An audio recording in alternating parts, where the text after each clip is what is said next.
Ooh, hey, how's it going? As usual, as usual, I started about 15 minutes late there, so I apologize for that.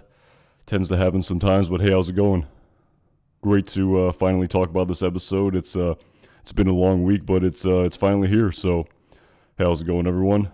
How's it going, Almeida's army as well? What is up? Thanks again for pointing that out on the previous stream, by the way. That super chat about Saul Goodman's dialogue in Face Off to Walter White after he spoke with Jesse Pinkman in Lockup. That was a pretty great piece of dialogue there. I really appreciate that. There's definitely probably an entire video somewhere in there. So,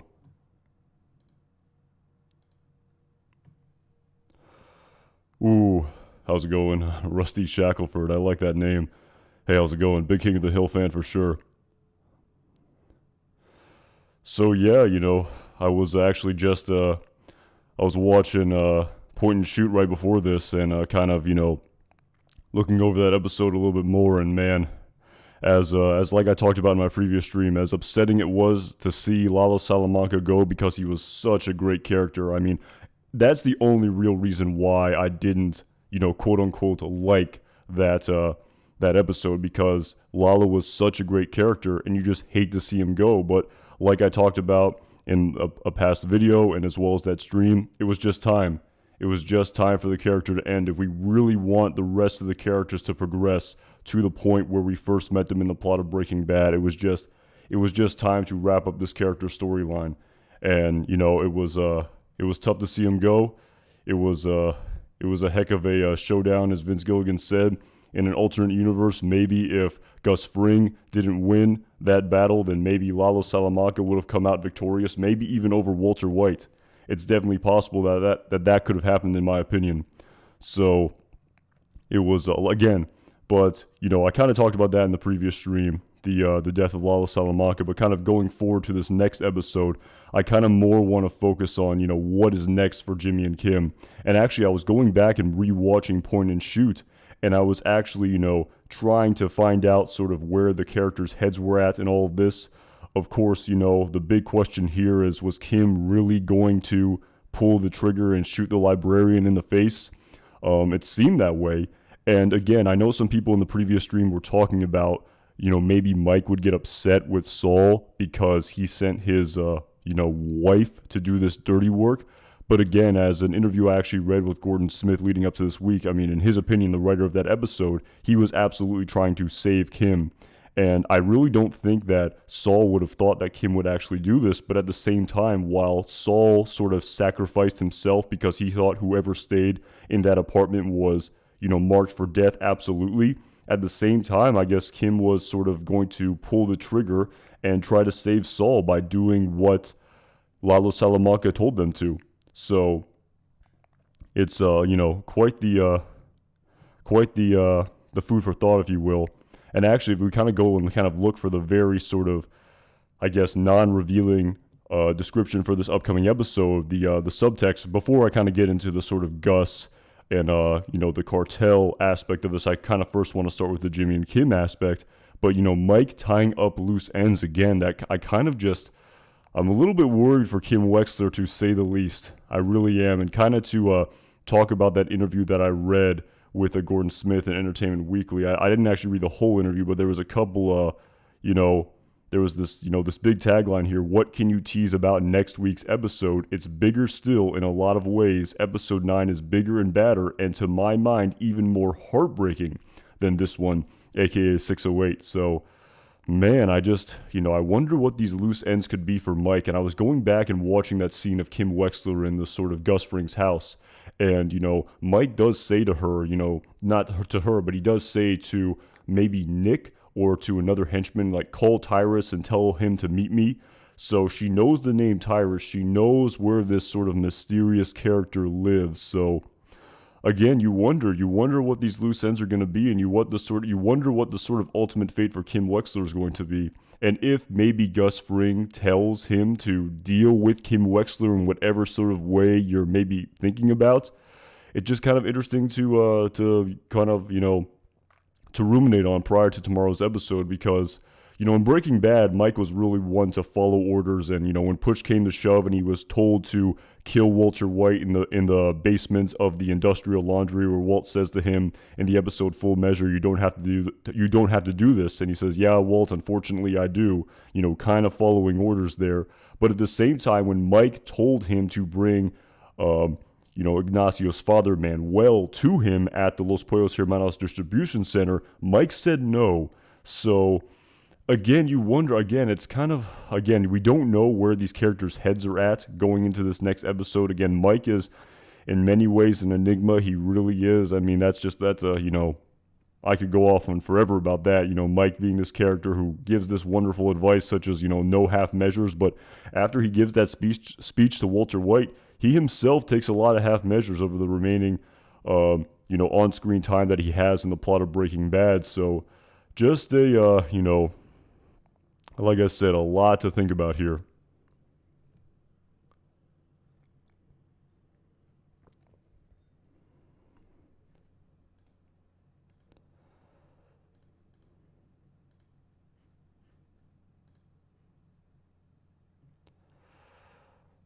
And also, I'm just really interested to see the sort of continuation of the storyline. I mean, after sort of initially being kind of bummed out, if you will, a little bit that Lalo Salamanca's storyline is over, but of course, after understanding that it had to happen, just looking forward to this next episode, I'm just really excited to sort of see the continuation of the storyline. I really am. I just can't wait to see the sort of, maybe dichotomy of Jimmy McGill and Kim Wexler going about the first day after this whole event happens with Lalo and Howard. And again, I mean, the sort of most logical continuation of all of this is that Kim is not going to be able to sort of rationalize and emotionally internalize everything that just happened, and Saul Goodman will, based on the backstory of Breaking Bad. But that's what I think is going to happen. But, at the end of the day, I'm not too sure. So maybe we'll be thrown for a loop. Who knows?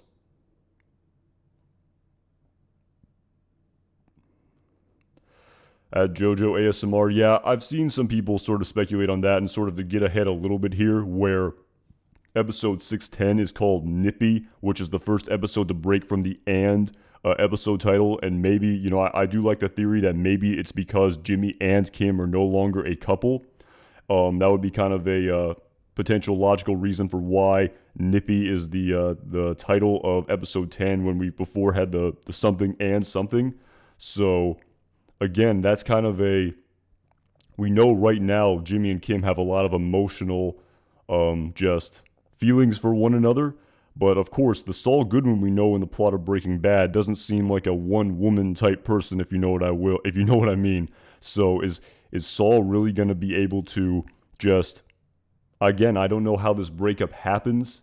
And again, it's just, again, maybe it happens. It seems like it's going to happen. And the fact that I just don't know exactly how it's going to happen just sort of makes me kind of excited to see what is going to happen.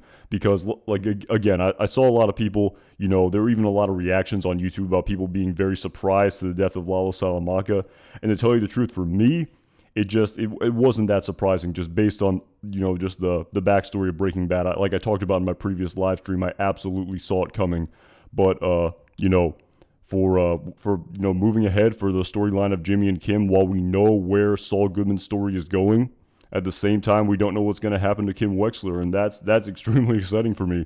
The fact that it's completely open-ended, we really have nothing to rely on from the dialogue of Breaking Bad to sort of even sort of take a logical estimation of where her storyline's going in these remaining 5 episodes. So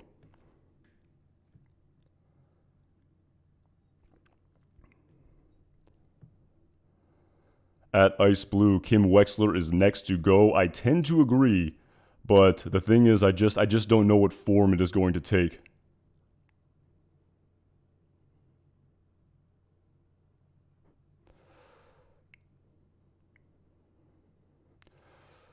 Exactly. Excuse me for 1 second. I have to step away for 1 second. Hold on real quick.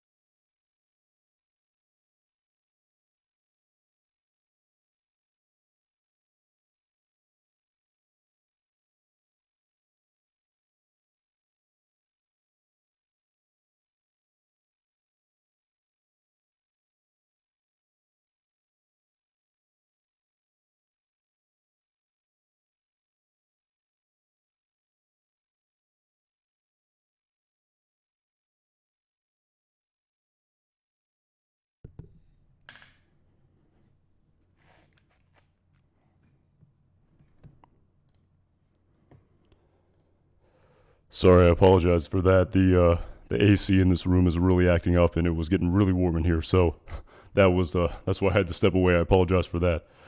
Hopefully that's not a problem. But yeah, so again, while like I said, the story again.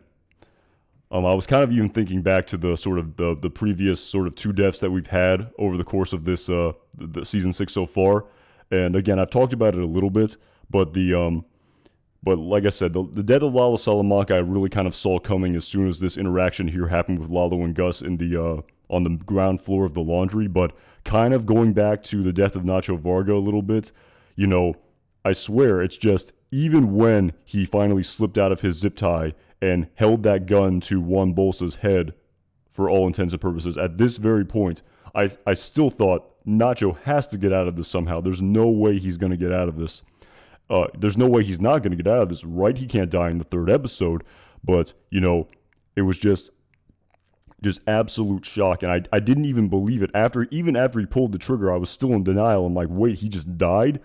And again, the point I'm trying to get at here is like that was much more surprising than the death of Lalo Salamanca. And even with the death of Howard Hamlin, again, as soon as I saw Lalo Salamanca go into that room, I think most fans of the show knew that it was over. It was over for Howard. There was no way he was getting out of this. But this was sort of the most shocking reveal to me, truly, where I was so immersed in the story of Howard telling off Jimmy and Kim that when Lalo finally gets in there, it's just the unbelievable twist where, oh my goodness, Howard Hamlin is about to die. So again, those 2 deaths were much more shocking, if you will, than the death of Lalo Salamanca. But again, that's by no fault of the character's own because it was just so dependent on the backstory of Breaking Bad. But like I said, as much as that sucked because I enjoyed the character so much, and you know, as the interview with Gordon Smith kind of said, he kind of stole the series, if you will, just this unbelievable character. And like I said, I talked more about him in my previous stream, but again, I'm really excited moving forward now. I can't wait. There's so much unknown, you know, despite the fact that, you know, there's a lot that we know about this storyline because we know what's going to happen to Mike and Gus for all intents and purposes, and more or less Saul Goodman based on the backstory of Breaking Bad. Just the complete open-ended naturedness of Kim's storyline and Gene's storyline. I'm just really excited to see how all of it unfolds.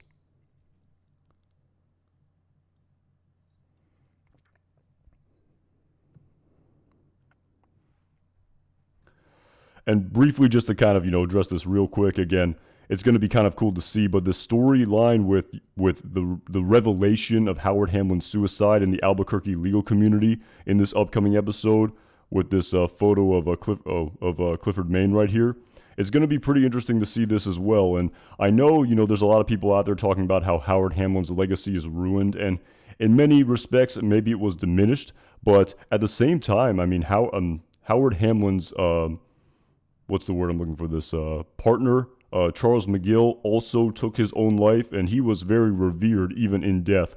So I guess there's sort of that sort of hope that Howard Hamlin's character is, despite the fact of his very untimely demise and his very, what's the phrase I'm looking for? Just very unbecoming final sort of act as a lawyer in the HHM conference room as a result of the Sandpiper Crossing settlement and Jimmy and Kim undermining him. I'm hoping that whatever happens in the continuation of the storyline, sort of Howard Hamlin is revered and respected for who he was at his best instead of being denigrated for his very worst hour that occurred at, you know, his very last hour in the HHM conference room. And unfortunately, it's kind of a sort of sobering thing where the sort of last thing someone may see of someone tends to shine the brightest, and it tends to be what people remember the most, unfortunately. But at the same time, Charles McGill kind of went out on definitely not a high note, to say the least, at Hamlin McGill as well. So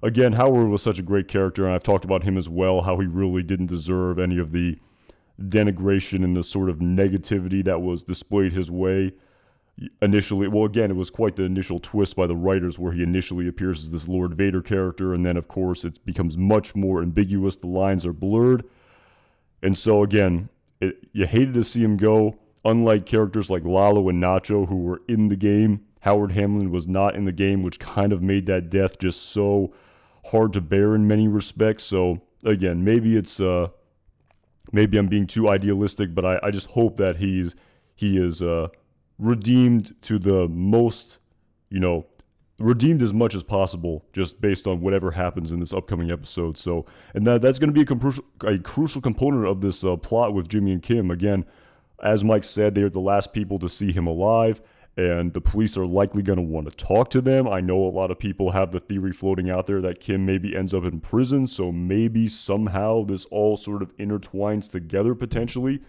And again, I'm really excited to see this. I'm just, again, it's weird. I was kind of like I've talked about in the stream. I was bummed out when Lalo met his demise because I enjoyed the character. But again, this is kind of very, I almost don't even know how to explain it. But this is almost the most excited I've been all season for an upcoming episode, just because so much of the Better Call Saul story is wrapping up, and we're really trudging into Breaking Bad territory. I mean, for goodness sake, Walter White and Jesse Pinkman are going to appear in these upcoming episodes. So it's really, I mean, I know people have talked about how there really hasn't been as great of a Breaking Bad crossover in this series, even with 5 episodes remaining, but with these 5 episodes, I'm really sort of getting a Breaking Bad sort of vibe here. And I don't know, I really enjoyed Breaking Bad when I was first watching it. I mean, I remember watching the second part of season 5 all the way back in 2013. It was just unbelievable television, and it was the greatest show I'd ever seen. Better Call Saul rivals it. That's a discussion for another time. But again, I think I might just be kind of excited to we're going to kind of see a sort of continuation of a Breaking Bad in many respects. And I know we had El Camino, but to me, that doesn't really count. And I'm going to talk about that at some point in the weeks to come, hopefully. But yeah, I'm really excited for this upcoming episode.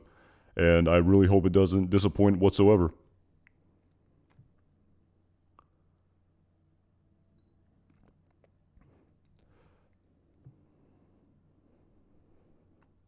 At UConn, yeah, that's the sort of rumor I've been hearing floating around, that they're going to start to appear in episode 10. Again, I don't know if it's only in episode 10. I've also heard the other rumors how it's going to be 3 scenes of them, and they're going to have a much bigger impact than some sort of brush by cameo I've talked about as a potential possibility.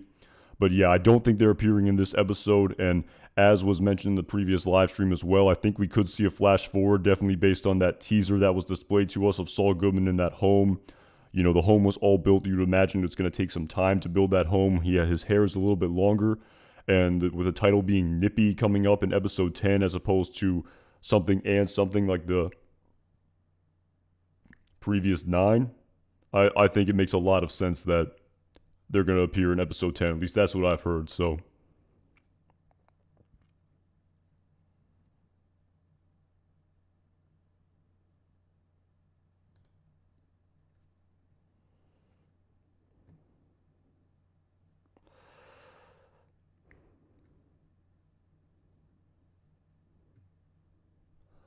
At David Griffin, I hope they win some Emmys. Mando was snubbed.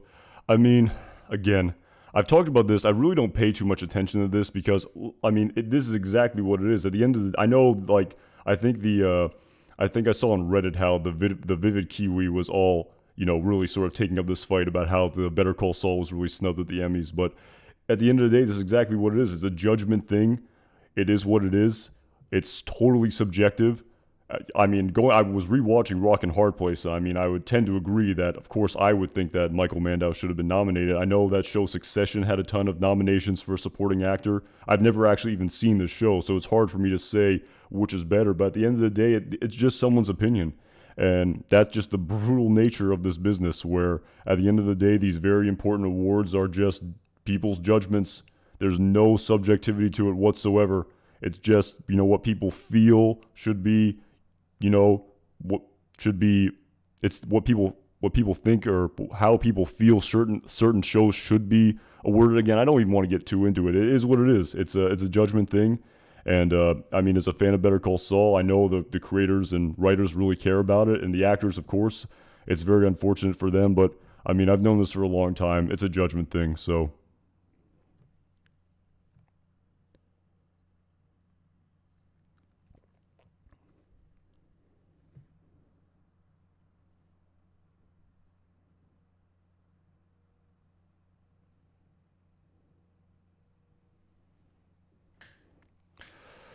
And yeah, kind of getting into I guess the first tagline, we're kind of working backwards here in this upcoming episode of Gus attempts to smooth things over with the cartel. This is also another extremely interesting component of this episode that I'm really looking forward to.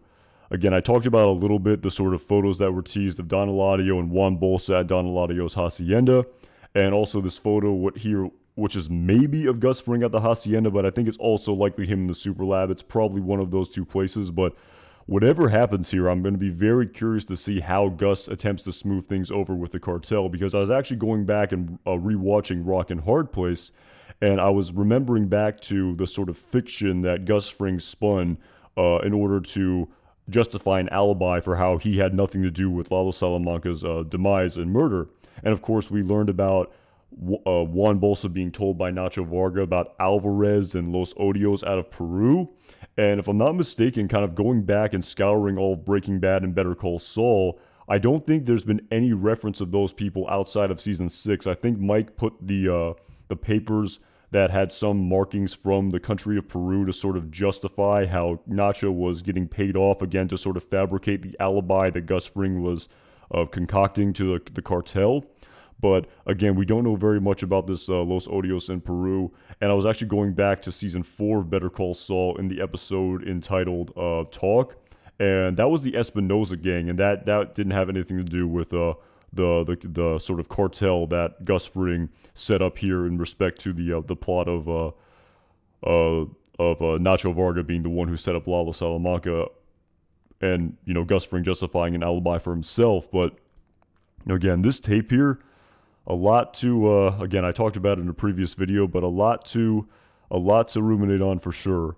And again, like I said, if you go back and watch that episode of Point and Shoot, Mike did apparently throw that videotape in the grave with Lalo and Howard. But again, you wonder again, I just don't know what's going to happen here, and I don't know why Gus Fring has to smooth things over with the cartel. Where, earlier, I believe one of the taglines, it might have been for Hit and Run after Nacho Varga's death in Rock and Hard Place, where it said, despite assurances from the cartel, Gus Fring takes extreme measures to protect himself.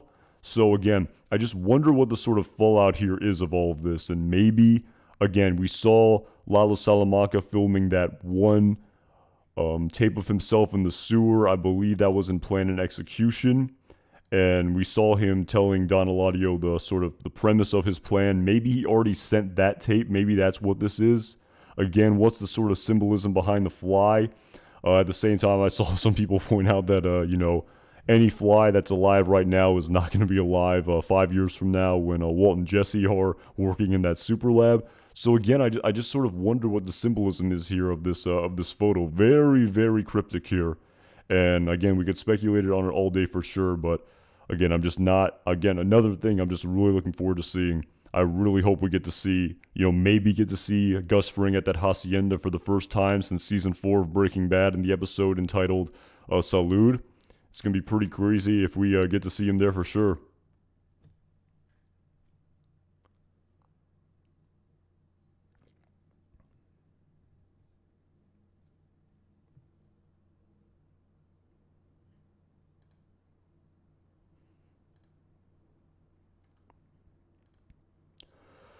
Is that true, Yukon?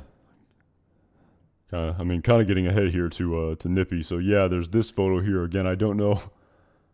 I don't know if this is technically a spoiler here, or what. But yeah, maybe I won't address that right now. So.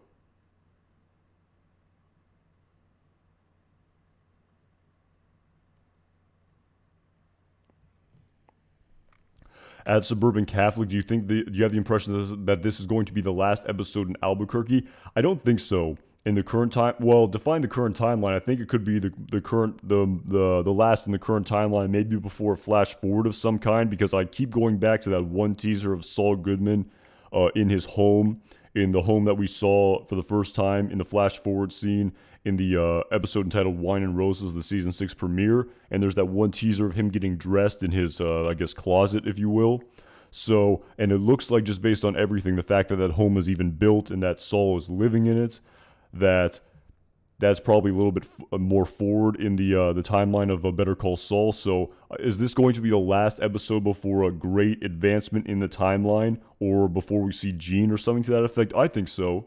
I think so for sure. And again, with Walt and Jesse appearing again, like I've talked about with Walter White, he was in no way affiliated with the Albuquerque criminal underworld whatsoever until his 50th birthday in 2008, and we're currently in 2004. So him appearing, it would have to be, it would be inconsequential to the sort of storyline of the Albuquerque criminal underworld. So in that case, you would imagine that it's going to take place during the quote unquote Breaking Bad timeline, because that's the only way that he appeared with Saul Goodman in any capacity that would be related to his storyline.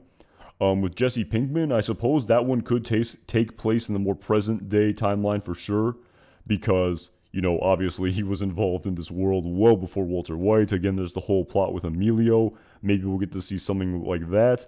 But at the same time, we have to remember that scene of Spooge in Better Call Saul this season. It was just a very trivial scene. We didn't even get to see the conversation that they had with one another. It just displayed to us the sort of confirmation of the dialogue that Saul gave to Walter White when he first met him in season 2 of Breaking Bad, in the episode entitled Better Call Saul, that he was a client of his. That's all that scene really did.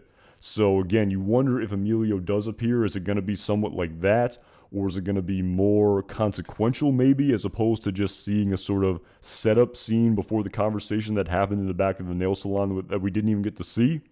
So yeah, it's a good question. I definitely think that we're gonna get a time jump in the next episode for sure. Seems very probable to me, but again, moving forward, it's just so much to happen here with Jimmy and Kim. And again, at the same time, they're still living in that apartment, so it's gonna, and we know that Saul's eventually gonna move out. So what's gonna be the sort of catalyst to why they can't live there anymore?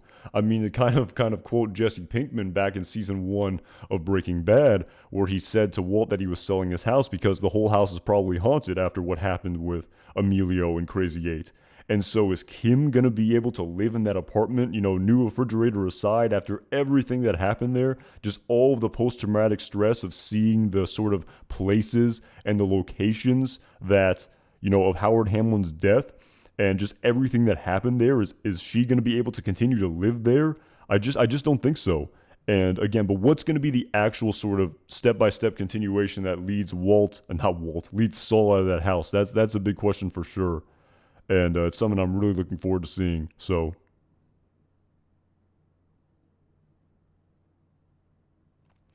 at Ramirez Kine, thank you so much for the super chat. Gene is probably in a trip to Belize. So you're basically saying Gene dies?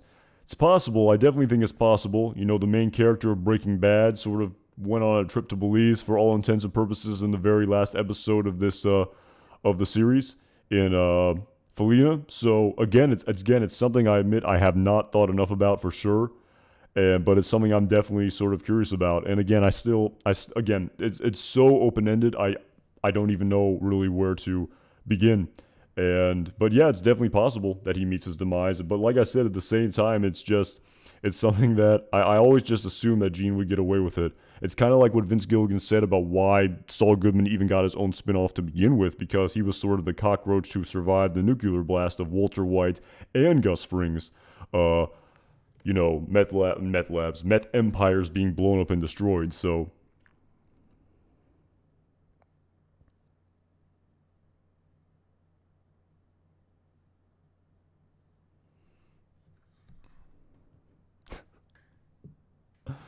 man, I'm sorry. This has nothing to do with anything, but again, I guess I'm intrigued enough about it. But at I'm just sus too. Why are you bald? Stop being bald. Why don't you have hair? Well, I mean, again, this is the hard-hitting stuff that people care about. I mean, I hate getting my hair cut. I hate going to like a barber and getting my hair cut. It's really expensive. I never been able to find a style that I've enjoyed, so I just shave my head. I used to grow my hair really long again because I never really liked getting my hair cut. I never liked any aspect of it. I never liked going there. I never liked paying a lot of money for it. So I said, you know what? I'm going to save a fortune. I'm going to look pretty badass and I'm going to shave my head. So there you go. At Jessica Monsine, do you think it's possible Declan makes a small appearance before the final episodes? I hope so. I really do.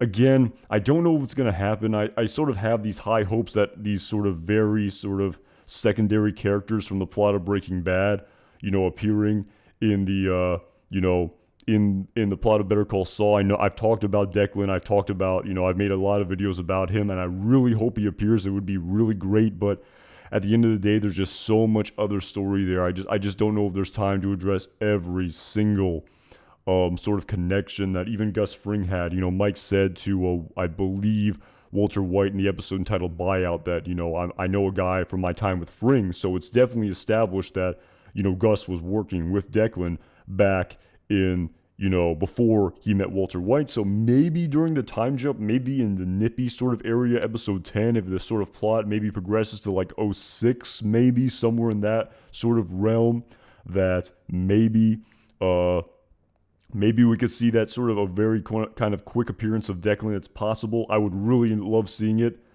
Kind of a sort of minor character, but I would absolutely love it. I really hope he does, but at the same time, just there's really only 5 hours-ish of television left to tell this whole story. So, again, I'm not too sure. So,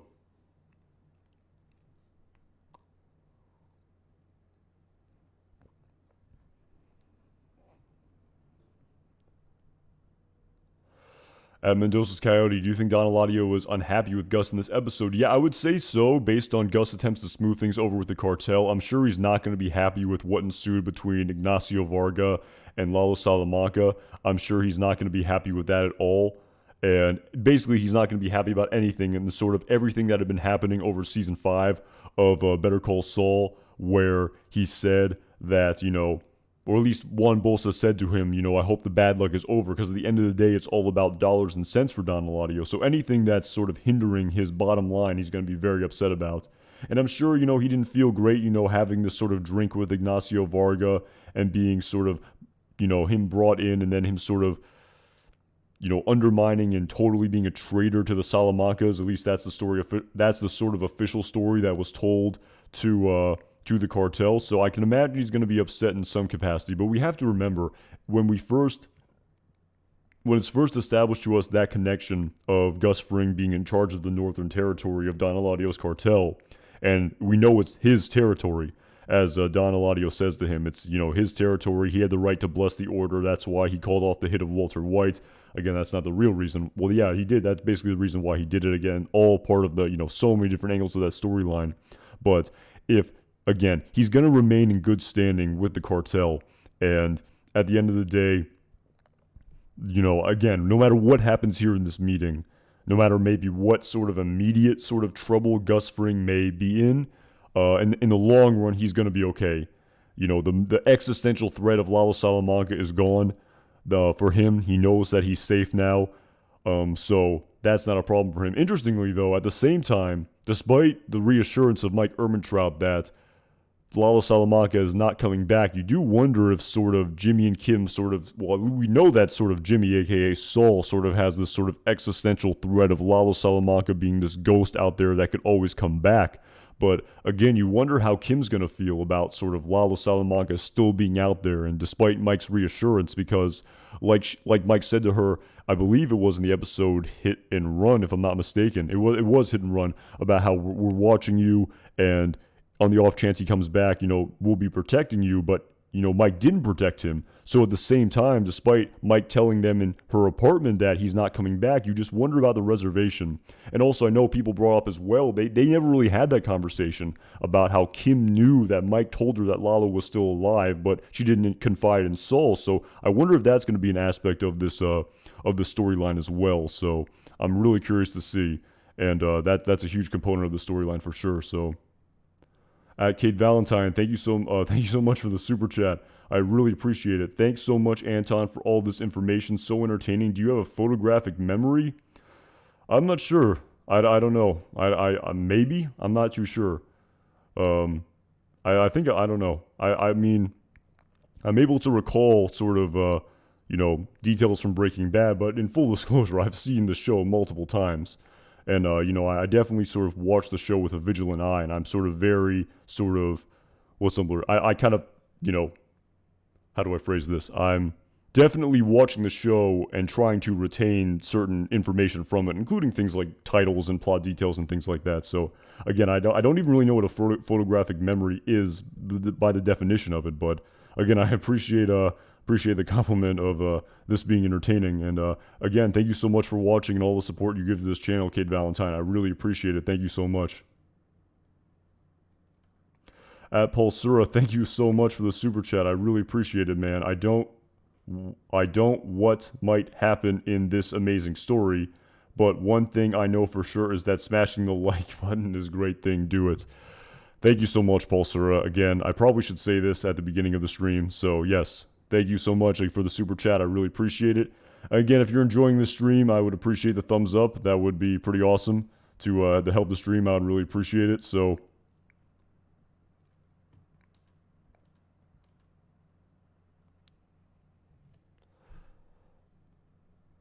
additionally, I mean, if you enjoy these streams, I'd appreciate the subscription as well. I probably should have mentioned that at the top of the stream as well. But again, if you enjoy the streams, I'd appreciate the subscription. You know, if you subscribe to the channel, getting kind of close to a big milestone. You know, 5,000 subscribers. I mean, to me, it's pretty big. I think that'd be pretty cool. So again, I always try to post in the community tab when I'm going live before the stream. But sometimes my schedule being what it is, I'm unable to do so, and I've done a couple impromptu streams. I try not to, but I guess if you're subscribed, you wouldn't miss that. So would really appreciate it for sure. And again, thank you, Kate Valentine and Pulsura, so much for the super chat. Really appreciate it.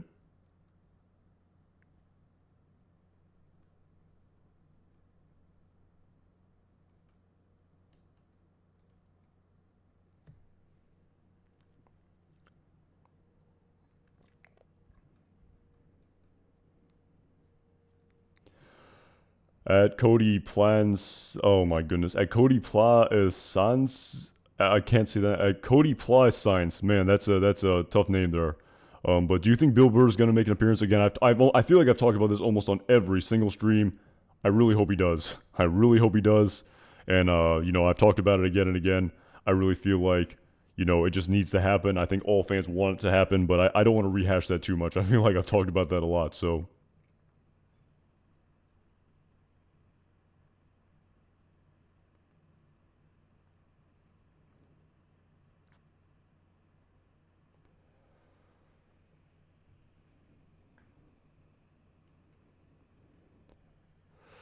But yeah, sort of kind of continuing on this storyline of the sort of meeting at Don Eladio's hacienda that may incorporate Gus Fring.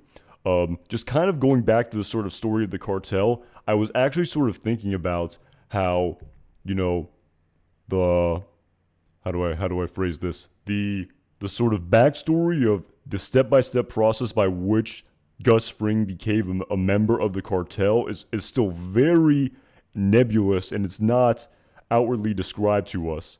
And again, if we kind of go back to, again, not the order by which it appeared on screen, but by the order in which it appeared in the timeline of Better Call Saul and Breaking Bad.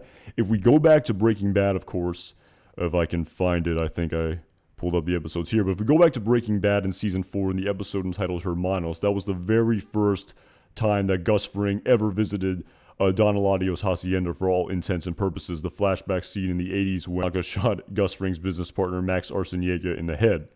And there probably can pull up photos here in the episode entitled Hermanos. Yeah, so this episode here. And again, in this episode, we know that Gus Fring started selling methamphetamine out of his restaurants, and sort of Don Eladio accuses him of manipulating him into this meeting and disrespecting him, and kind of saying that, being very dismissive of his proposal, saying methamphetamina is the cocaina de los pobres, something like that. Meth is the cocaine for poor people, bikers, and hillbillies. And of course, in this scene, he absolutely rejects Gus Fring's offer, and Hector Salamanca shoots his business partner in the head for this disrespect. And of course, Don Eladio says to him, La única razón, again, I can't speak Spanish, but the only reason that you are alive and he is not is that I know who you are. But let me reassure you, we're not in Chile anymore. And of course, Hector says to Gus, I think, mi consejo, quédate con los pollos, my advice, stick to chicken. kind of insinuating that you're not going to be a member of the cartel. We're not hiring you. I apologize if I butchered that Spanish there. I don't speak Spanish. But if if we kind of look at this scene here, he was absolutely rejected. But of course, we know from the same time, because, Juan Bolsa was in the scene, of course, that despite this meeting happening, we still don't know why Don Eladio changed his mind and ended up hiring him. And of course, the next scene that we ever see in order of the timeline, as opposed to it being displayed to us on screen, I believe then took place in season 3 of Better Call Saul in the episode entitled Sabrosito during the cold opening scene. And Peter Gould, of course, said the scene takes place in 1999. Sabrosito, oh, whoops, definitely that was an ad I clicked on. Sabrosito.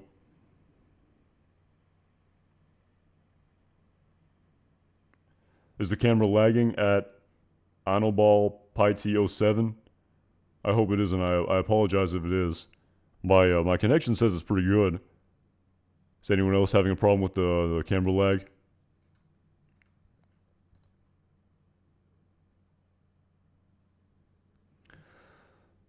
But anyway, sort of continuing here, again, there's not a great sort of scene that was pulled up here, but I guess there's a screenshot from this episode. But anyway, we learned that even though in the 80s that Gus Fring was totally rejected by Don Eladio and the cartel, it's then revealed to us that about 10 years later, Gus Fring is not a full-fledged member, as Juan Bolsa even said to Lalo Salamanca in the episode entitled Magic Man. He'll never be one of us, but as long as he earns, Don Eladio está contento, right? Don Eladio is happy.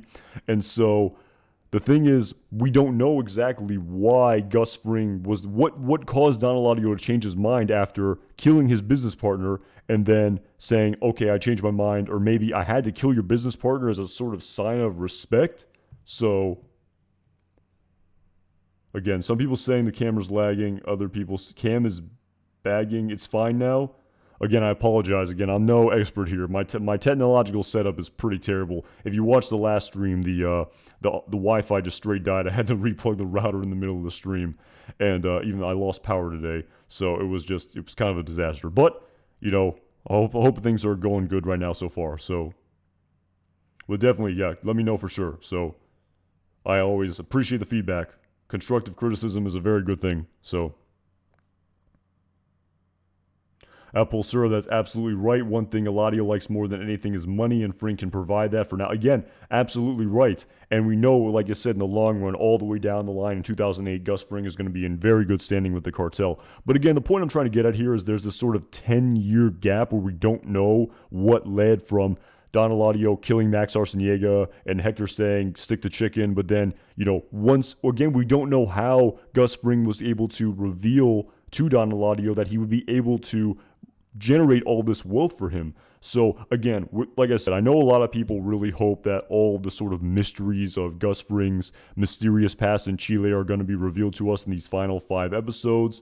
So, but again, like I've talked about, so little story, so little time. Maybe some of it is revealed, but like I said, there's an entire spin out there with all the open-ended aspects of Gus Fring's storyline. So, going off on a little bit of a tangent here, the official shorts, have you heard about the Price is Danny theory? Yeah, absolutely. I've made many videos about it, the official shorts, absolutely. And I know on IMBD it says he's appearing, but they've been wrong every single time I've read it, so I'm not going to pay too much heed. If Daniel Wormold, aka Price, appears in this episode, again, it's just the cherry on top of the cake, if you will. So,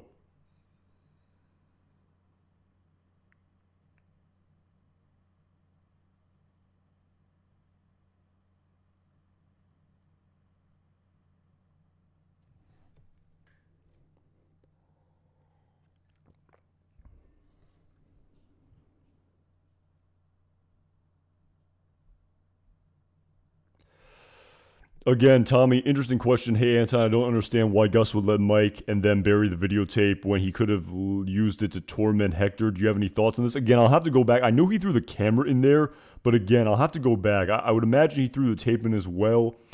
Again, you don't want that. You don't want that to happen, I suppose, because we have to remember that even to this point, the cousins are still alive, and they are going to be alive for 4 more years. And they used that Ouija board, to communicate with Hector in Casa Tranquila when they first appeared in well, they not when they first appeared in season 3 of Breaking Bad, of course, when they finally conversed with him at Casa Tranquila, and they used the Ouija board to spill out Walter White. So if he sort of tormented him that way, he could maybe tell the cousins. So I think that's sort of why that tape had to be destroyed, because we have to remember the cousins are still out there, and Tuco is still out there. He's getting out of jail eventually, and so I mean, Hector is just would just with every fiber in his being wants any definitive proof to be able to absolutely kill and torture Gus Fring. So that videotape, while sort of, and Gus Fring doesn't seem like that sort of character who wants to sort of front run, if you will, and maybe kind of put himself out there where, again, there's that huge contingency where something bad could happen. So, again, that's why I think that tape needed to be destroyed. So, at Mendoza's Coyote, thank you so much for the super chat. I really appreciate it. Will Gus bring back the Germans to finish the lab now that Casper told Lalo everything? Do you think Gus will kill him in case Lalo left him alive?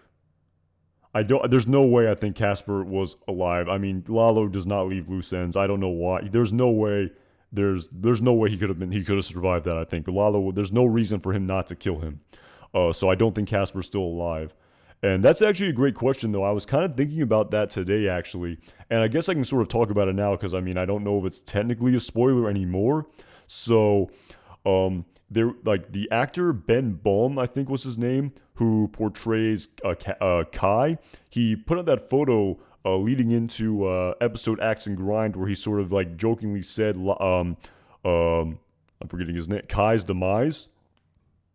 And it was a picture of him and Tony Dalton behind the set somewhere, and people were kind of saying, did he just kind of ruin the scene here? Did he just kind of say that Lalo is going to go after Kai and kill him? But of course, Kai did not appear in season 6 of Better Call Saul whatsoever. It was Casper that Lalo went after. And to tell you the truth, in hindsight, I think this is actually really good writing, because I think going after Casper, who was much more of a noble character and someone who really was taken aback by the death of his boss, Werner Ziegler, and said he was worth 50 of you to Mike, as opposed to Kai, who said, it had to be done, he was soft. And I think that's what made, Casper's demise so much more devastating and dark, a piece of writing, as opposed to if Kai somehow was killed by Lalo. And I definitely think that was intentional by the creators, in my humble opinion. But at the end of the day, again, you wonder, who's going to finish this lab for sure. I talked about it a little bit in my past live stream. Some people were asking about it. And we have to remember, if we go back to season 4 of Better Call Saul in the episode entitled Pinata, when Gus Fring first had that French worker come from Denver, Colorado, with the hood on his head. Great scene. But of course, he said that he could do it very quickly, and he talked about that tunnel that he was able to build undetected between New Mexico and the U.S. border, or Mexico and the U.S. border, And again, like I said, we don't know why Gus Fring rejected him in Mendoza's Coyote. It was either because of his sort of ostentatiousness about how he could do it very quickly and his maybe sort of hubris, or was either because he wanted absolutely no maybe connection to Mexico whatsoever, because he wanted this lab to be absolutely secretive. So again, you would imagine that no one related to Mexico or even Central or South America would build this lab, because Gus wants to have it remain an absolute secret. Maybe that's why he chose German workers. But at the same time, it's like, how can the German workers come back when they know Casper met his demise, their boss Werner met his demise? Are they really going to come back here after they know the type of people that they're dealing with? So again, it's a good question. I've wondered if they're sort of going to gloss over the storyline, because at the end of the day, we know it gets built, and it's an interesting component for sure of who's going to finish the second part of the lab, but we know it gets built, and you wonder what sort of suspense will be around that storyline should it be displayed to us. So it's a good question, and it's something I'm definitely looking forward to, potentially seeing in these final 5 episodes for sure. And thank you again so much for the super chat.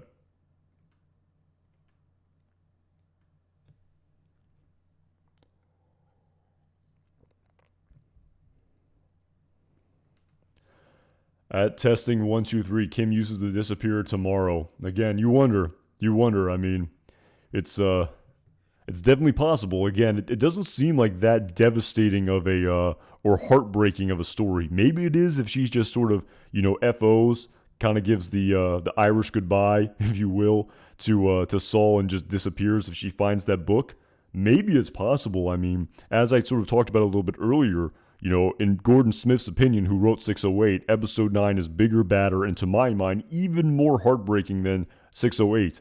So it's possible. I think in many ways that could be heartbreaking if she just sort of leaves, kind of leaves unannounced. But it's kind of we'll see for sure. Again, it's very open-ended. At Ramirez Kind, I apologize on that name. Thank you so much for the super chat. What do you think about Cheryl Hamlin, new character? Again, what do I think about her character? We saw only one scene of her, if I'm not mistaken. And again, we don't know too much about her. She definitely came across as very, I don't even know what the word I'd say is, I don't know. I think probably jaded is the right word. Kind of, that's probably a good word. Again, we don't know much about her, though, and we don't know the relationship she had with her husband, Howard Hamlin. We don't know. Again, it's hard to sort of, define a character when we've only had one scene of her, and we don't really know what led to sort of the deterioration of their relationship. And, Howard did say to Jimmy and Kim that he was sleeping in the guest house for a better part of a year. You wonder if everything that was happening with HHM had something to do with this. You have to remember that he said to Kim, I've dealt with worse, or Jimmy and Kim, debt, depression, my marriage falling apart. And we have to remember, I believe it was in season 3 of Better Call Saul in the episode entitled Lantern, where he pays off Charles McGill his share of HHM, sort of buys him out after Charles McGill threatens to sue him if he doesn't, and he says, you don't have the money to pay this. Are you shutting down? He said, no, these are a couple of loans. So he actually had to take on a lot of debt to pay off Charles McGill. And I don't know, money is definitely can be a contentious issue between husband and wife. So maybe that had something to do with it.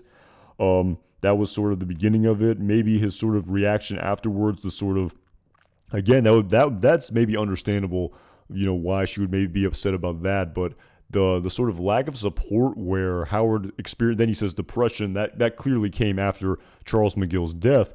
And if she wasn't that supportive after her husband was like experiencing depression after what happened with Charles McGill, again, that definitely doesn't seem like a very sort of redeeming characteristic of a person. So again, it's complicated. I mean, if you're asking about my opinion of her character, again, we know very little about her.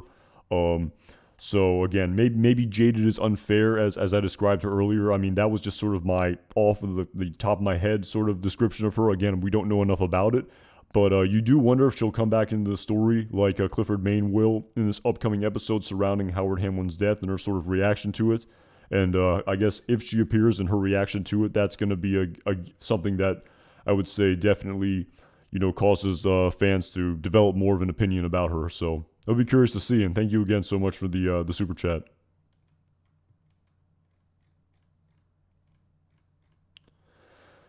Samuel Fisher, thank you so much for the super chat. Do you think Kim will go to jail or die? That's tough, man. That's tough. I guess the big three right now are probably like disappear, jail, die, and I guess you could just caveat like just leave on her own, just kind of go back home to Nebraska or something like that, if you will. But again, it's not even kind of revealed to us if like she has any family there. But just between jail or death, I don't know. Part of me just, if we go back and sort of look at the title of Mike tying up loose ends, again, maybe I'm totally off base here, and maybe tomorrow you can say, oh, I was totally way out of line here. But I don't know. Just part of me thinks that, maybe they'll do it to us. Maybe back to back to back. Maybe Kim will die somehow in 609. And the episode, again, fun and games. Again, I don't even know how this title makes sense just based on everything that's happened over the last 2 episodes. That's quite the title. I'm sort of thinking about how Mike said to Jimmy and Kim they had to be like Laurence Olivier and Meryl Streep and just go about their day, with their head held high, like any other day. No reason to be downcast or distraught. So, I don't know. I have this sort of feeling, this just sort of inclination that, are they really going to do it to us? Again, jail seems to make more sense, with the police talking to her, and again, her really having to compose herself in the presence of that. And I mean, you see it all the time. I mean, there's those YouTube videos of, people getting questioned in their role of a murder. And again, while Jimmy and Kim, they didn't pull the trigger, I would say they were, you could maybe charge them with accessory to murder. Maybe, again, I'm no legal expert. Maybe I'm totally wrong here, but I've definitely heard of, in some cases, even like getaway drivers have been charged with accessory to murder, or even murder, even if they didn't pull the trigger or have anything to do with it. So you wonder if that sort of confrontation with the police is going to happen, and just sort of how stoic, Kim would be able to be, as well as Jimmy, where Mike basically all but says the police are going to want to, talk to you. So food for thought for sure. So jail sort of seems like the more logical continuation, maybe, but my goodness, I don't even know how fans would react if Kim met her demise in this next episode. So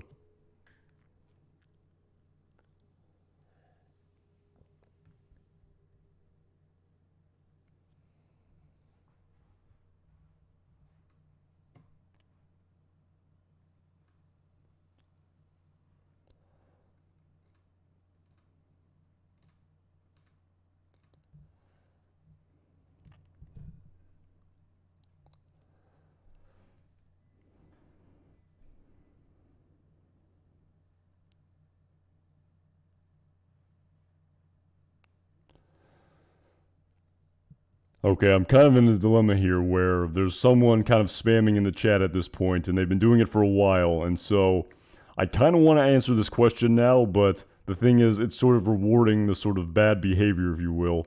So, kind of in a dilemma here. So, I mean,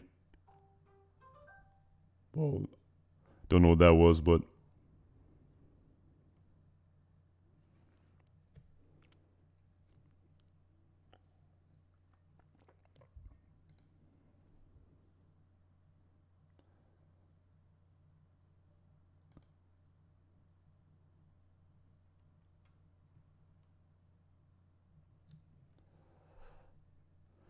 okay, I guess, I don't know.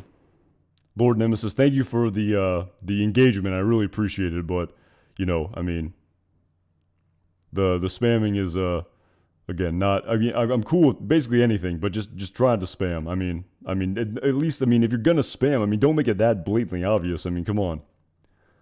It's like, are there any League fans out there, like, when Ruxin talked to that guy who he had to do the pro bono case for? It's somewhat related when he was a lawyer. It's like, you had to rob multiple liquor stores, just do one, I stole a Kit Kat the other day. No one knows, So, again, I guess trying to be more subtle with the with the spam there. So, at Justin Trimble, no body, no proof. Don't think Kim will go to jail. Yeah, again, if Mike cleans it up really well, again, that's true. There's no actual proof there. But again, it's true. Maybe Kim can sort of spin her. Again, Justin Trimble, thank you so much for the super chat. And I see the other super chats. I'll definitely get to them for sure. So, no body, no proof. Don't think Kim will go to jail. Again, yeah, like I said, like I was going to say, I think there's really no proof for sure. There's going to be very little proof of her, a smoking gun, if you will.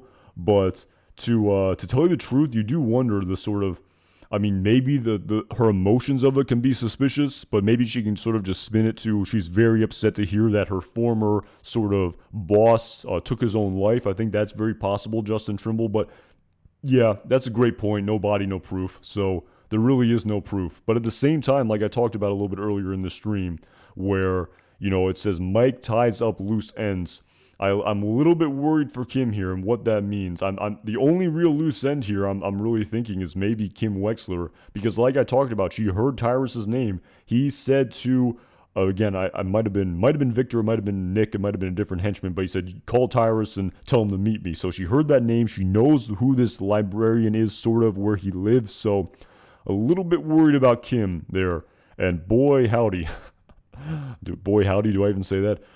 If they go back to if Kim Wexler meets her demise in this episode, my goodness. I know people we're talking about the sort of reaction about when Howard and Nacho met their demise, but I can only imagine how people would react when if Kim Wexler meets her demise that way. But at the same time, I go back to that sort of short teaser that they displayed to us of that black and white scene of Jimmy and Kim's apartment where Saul says after all that a happy ending. So Kim dies, but and Howard dies, but it's still a happy ending somehow. It's really hard to sort of put my sort of finger on the pulse of that. So again, thank you so much for the super chat. Really appreciate it. At Archive Media 1, what's up, Anton? Please block the troll in the chat. Yeah, I mean, I did the timeout thing, so hopefully that doesn't happen anymore. But yeah, so again, I'm all for whatever, you know. So I don't, I would answer it, but you know, like you're kind of, you know, what's like, don't feed the trolls, sort of. You're kind of, you know, incentivizing people to do that then in the future. So really appreciate the super chat though at Archive Media One. So again, Ramirez, again, I'm sorry about that name. Ramirez Kine, thank you again so much for the super chat. Believe me, Marion Four Fingers Papadoumian, interpreted by Carol Burnett. My prediction for the next episode, she will be the judge from Breaking Bad. Yeah, I definitely think that's possible. I've talked about that for sure. Judge Papadoumian, I believe, was mentioned for the first time in the plot of Breaking Bad in season 5 in the episode entitled was it Buyouts, if I'm not mistaken? I think it was Buyouts. I think that was the first time she was ever mentioned by Saul Goodman, who said to Hank and Steve Gomez, where, you know, after he put the restraining order out on Hank and Steve Gomez for police harassment of a senior citizen, sort of Saul said to, not Saul, Hank said to Saul, "Where'd you get your law degree, Goodman? From the same suit you got, from the same clown college you got that suit." And he says, "You know who likes this suit? Judge Papadoumian." She's something along the lines of, she thinks I'm a snazzy dresser, and what she doesn't like is police harassment of a senior citizen. That's the very first time she was ever mentioned in the plot of Breaking Bad at Ramirez Kine, if I'm not mistaken. And she's been mentioned, I don't know if she was mentioned after that in Breaking Bad, but she's definitely been mentioned in the plot of Better Call Saul before, but we've yet to see her. She's currently Bob Sacamano for any Seinfeld fans. We've heard her mentioned, but we've never seen her seen on screen. So again, I think it's very possible to see Carol Burnett as Judge Papadoumian. Again, Bob Odenkirk talked about on the red carpet somewhere how there's this great female sort of new character who comes into the fold. He didn't say it at the time, but I'm pretty sure it is Carol Burnett who he was talking about, and I think that makes a lot of sense of her being Judge Papadoumian. I think it's a very good prediction. Could she maybe be Howard's mom? Could she maybe be Walter White's mom? I mean, I don't know about that so much, but I tend to agree. I'm not a gambling man, but if I did have to gamble on it, I'd say that the odds of that probably are the best, as they say, I think. So again, I see the super chats. I'll absolutely get to them. So Samuel Fisher, thank you so much for the super chat again. Do you think Kim and Jimmy stay together? Absolutely not. I definitely don't think so. Maybe there's a sort of reuniting in Nebraska in the Gene Takovic timeline, maybe, but again, I just don't see it happening. I mean, Ray Seahorn saying the ending of Kim Wexler is quote-unquote devastating. You know, Gordon Smith saying in this upcoming interview that this episode is even more heartbreaking, and Jimmy and Kim staying together and living happily ever after, and Kim becoming a silent partner behind the scenes. Well, it's pretty cool, and I think a lot of fans would like to see it. It just doesn't sort of mesh with me. It just sort of doesn't add up. At the same time, maybe, again, I don't want to get down the sort of, you know, philosophical rabbit hole here, but at the same time, maybe it's a sort of, like I talked about in my previous stream about the reverse psychology of it, of how Kim Wexler becoming exactly like Saul is sort of devastating in a sense, because she really breaks bad and sort of loses all sort of moral, loses her moral compass completely. Maybe that's what they're sort of leading at here, but again, that sort of seems a little bit too out there, and it's sort of even like when I was talking about how maybe Lalo Salamanca survives Breaking Bad's A Better Call Saul somehow, but because maybe he dies between season 2 and season 4 of Breaking Bad when he was first mentioned by Saul Goodman in the desert in the episode entitled Better Call Saul. Again, that seems a little bit sort of, you know, too complicated after the sort of very straightforward ending that we saw to Lalo's character. So, do I think they stay together? The short answer of it is, I don't think so.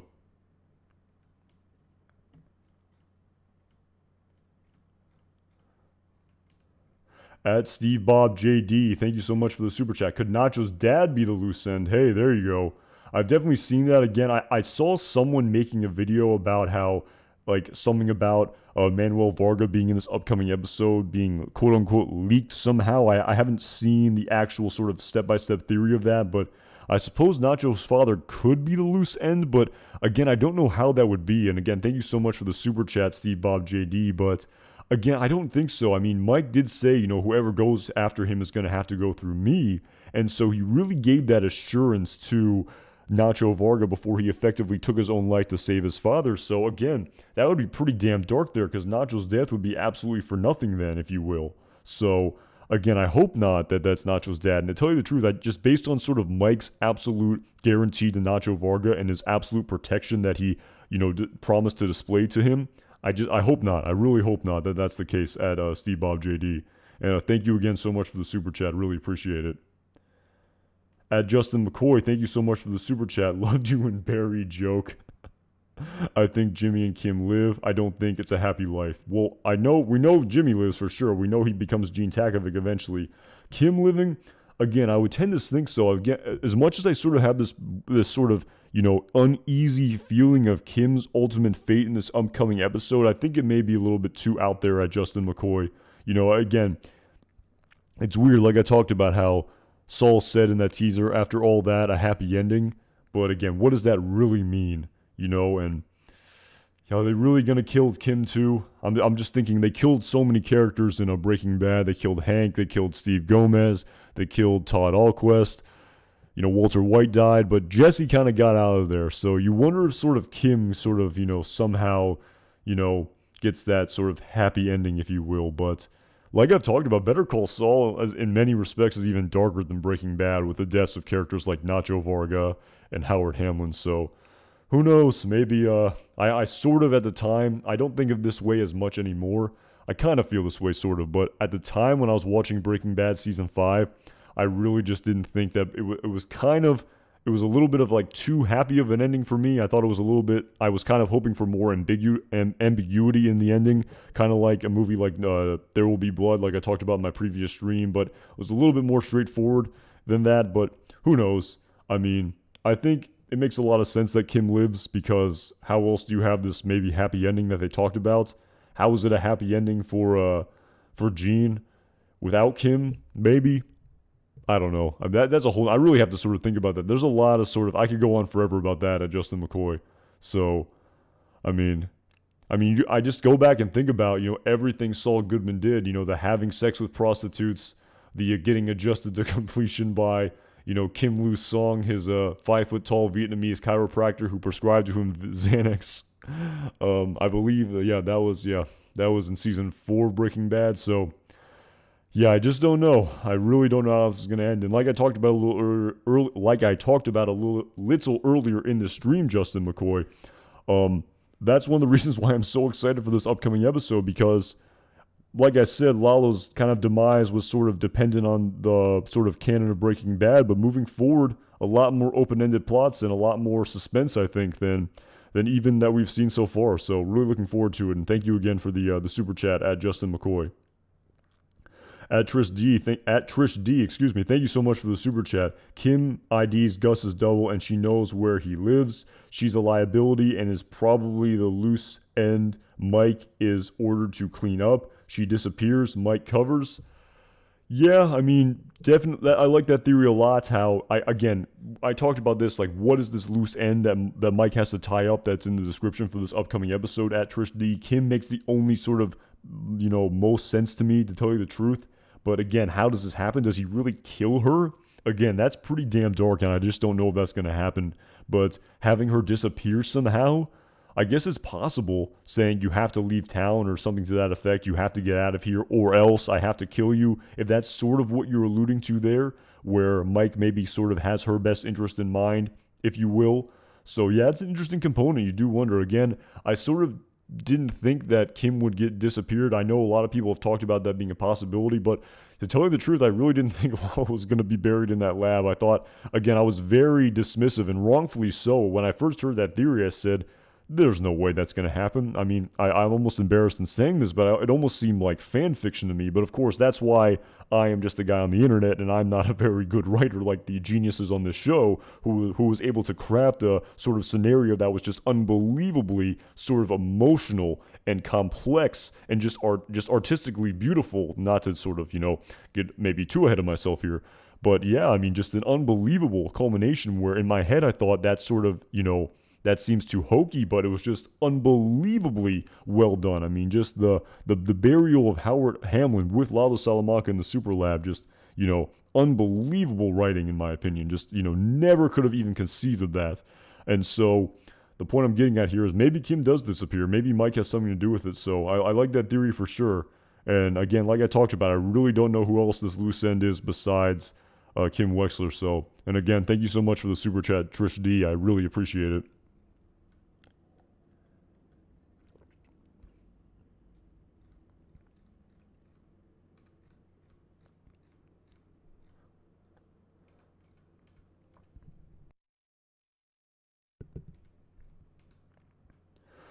Trish D again, thank you so much for this super chat. Kim will return for finale. Gene returns. Gus dead. I mean, we know Gus dies in season 4 of Breaking Bad in the episode entitled Face Off. So, yeah, I mean, like I talked about, yeah, for sure. I definitely think that could be the happy ending for sure. Trish D, the reuniting somehow of Jimmy and Kim in Nebraska. But again, we also saw Gene Takovic in Albuquerque, seemingly with that one teaser of him walking by the corkboard with the $5 million reward. Gene returns Gus dead. I'm not too. That second part, I'm not too sure on with that, but Gene returns Gus dead. So again, if you could clarify that second part, I'd be happy to speak on that. But I definitely see what you're saying there, Trish D, and thank you again for the super chat in respect to Kim will return for the very last episode of this entire universe, let alone the series. So,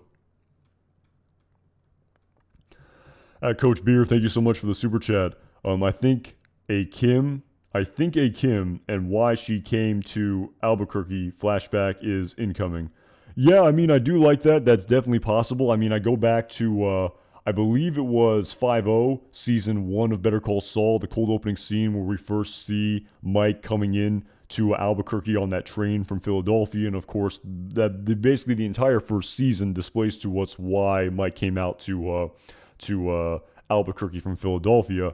And again, me just sort of thinking about that, it makes me think how basically that was basically multiple episodes where we saw why Mike came out to Albuquerque in the first place. And it was very deep and very complex, and more layers were displayed to us of that story over the course of the first couple of seasons of Better Call Saul.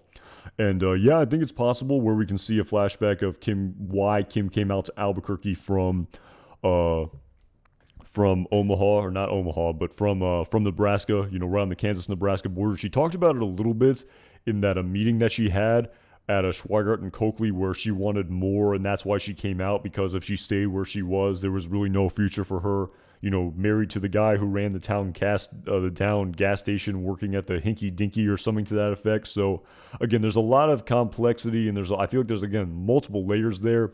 And I know even Vince Gilligan's been asked about a Kim Wexler spinoff, and again, I would watch it in a heartbeat. I don't know if that's coming, but again, there's just, with characters like Gus and his Chilean past and sort of all the nuance and complexity with Kim's character, Coach Beer, again, I just feel like, at least the way the show has been displayed to us so far and the way it's progressed, it almost seems like there's a full series in that of why she came out to Albuquerque in the first place. But could we see a sort of flashback of why she came to Albuquerque, and at the same time, maybe, as I believe Trish D said, she leaves Albuquerque maybe too in that episode? I kind of like the sort of parallel of that potentially. So, maybe it's possible. I definitely think that could be the case. Really curious. Again, I always love the cold openings. It's one of my favorite parts of the episode. It kind of displays to us what direction the episode is going to go in. So, can't wait to see. And like I've talked about, flashbacks usually only occur at the very beginning of episodes, except for, the episode entitled, I believe, Rabid Dog, where we had that sort of manipulation of time when Jesse was stopped by Hank at the beginning of Act 3, if I'm not mistaken. So, yeah, would be really cool to see for sure, And I kind of, there's so many, people have asked about the theory of Kim disappearing, Kim dying, and both of those sort of, or Kim fleeing somehow, and again, they all sort of make sense, and which just makes me remember that I just have no idea what's going to happen, but I can't wait to see. So, at Samuel Fisher, thank you so much for the super chat. After this episode, do you think there'll be a time jump? Yeah, like I talked about, I think so. I definitely think that episode 10 I think there's just based on the fact that we've seen that teaser of Saul Goodman in his home, which is all done and likely takes place much further down the line in the future. I definitely think there's going to be a time jump seemingly. And while I didn't think that it would be possible to span, 4 years and change to Walter White's 50th birthday in 5 episodes, maybe it can be done. And that, again, like I talked about, it's sad to see Lalo go because he was such a great character, but like I said, a necessary demise. at the same time, I think to be truthfully honest, I'm kind of excited because there's going to be a lot of Breaking Bad overlap in these last 5 episodes, and there's just so much unknown, at least for me. With Lalo, again, I hate to keep repeating myself, but I definitely saw it coming. It was just absolutely necessary based on the backstory. If you know the backstory of Breaking Bad, that death absolutely had to happen. And if we want to sort of have the rest of the characters continue and meet up with the timeline of Breaking Bad, it really needed to happen when it happened. So.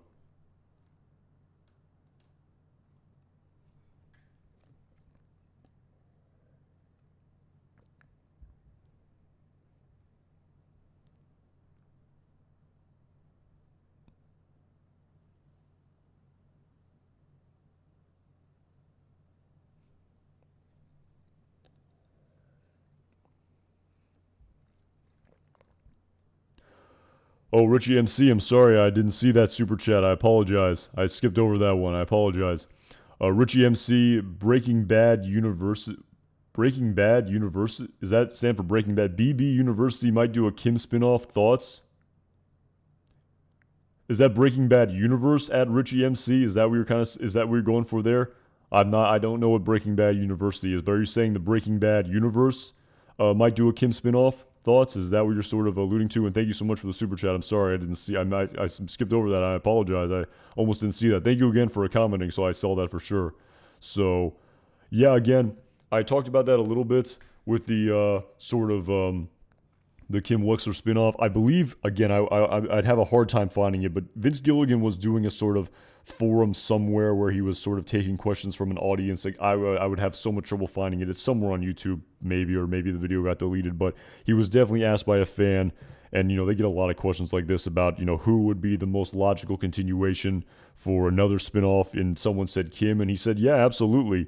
But again, he also sort of said that quote about how at what point does the universe start to collapse in on itself like an inverted ziggurat, where there's just when it's just one spinoff too many. But I would have just based on everything I've seen of this universe so far, with slipping Jimmy aside, and I guess El Camino, that's a discussion for a different video. But the series themselves have been absolutely amazing. I mean, just unbelievable. Just it's like catching lightning in a bottle twice, basically, with a Breaking Bad and Better Call Saul. And I guess there's a sort of luck sort of connotation to that statement, but I think there is a little bit of a luck on it for sure. And it's kind of crazy to think about. I definitely remember going back to season 2 of Breaking Bad. I think the whole reason that sort of Wayfair sort of storyline was concocted, because I think they were sort of potentially preparing for a finale just in case the show got canceled, because the show definitely wasn't a hit right out of the gate. So you never know. I think there is a little bit of luck in respect to certain executives backing a show, and maybe a lot of shows just don't get their opportunity. But yeah, like I talked about, there's definitely a potential there. Like I said, again, I apologize to, I think it was it Coach Beer who said the spinoff about the flashback scene to incoming about why Kim came to Albuquerque. And like I said, it's definitely possible. But at the same time, like I said, I really feel like there's an entire spinoff there. I mean, it's definitely possible. Again, a prequel, I think that'd be kind of tough. With just the nature of all the characters aging and everything like that. I mean, maybe you could incorporate a lot of different characters somehow.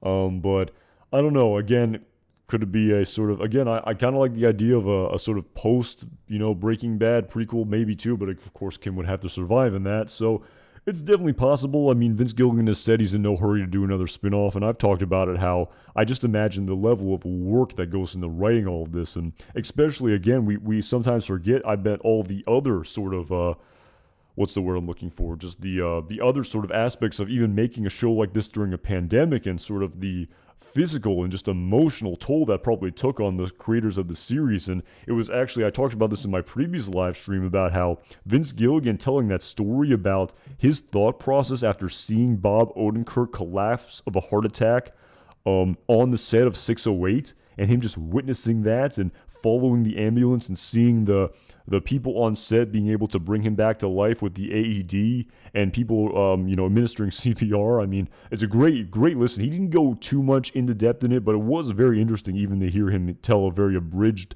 version of that story. And, I'll try to hear a full version of that story. Maybe someone will put it out at some point somewhere, but him just thinking to himself when he's driving behind the ambulance, like, is the show over? Is the show done? If Bob dies, the show is done. I mean, just the emotional swings that probably came of this last season of just with the nature of filming in 2020 and 2021 because of the pandemic and what happened with Bob Odenkirk, and just let alone just how difficult it is to write a show like this.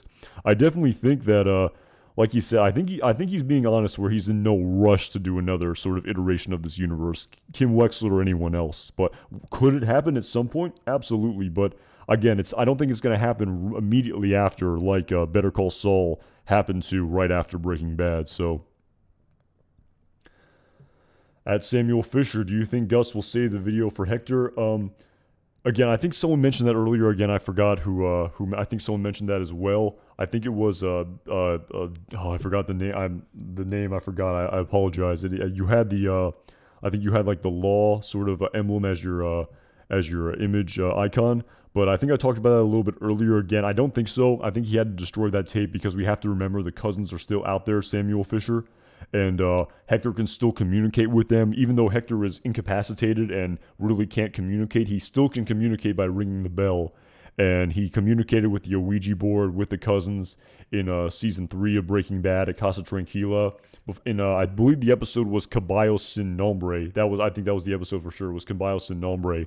And so he can still communicate. So if he showed him that tape, I think he would absolutely tell the cousins.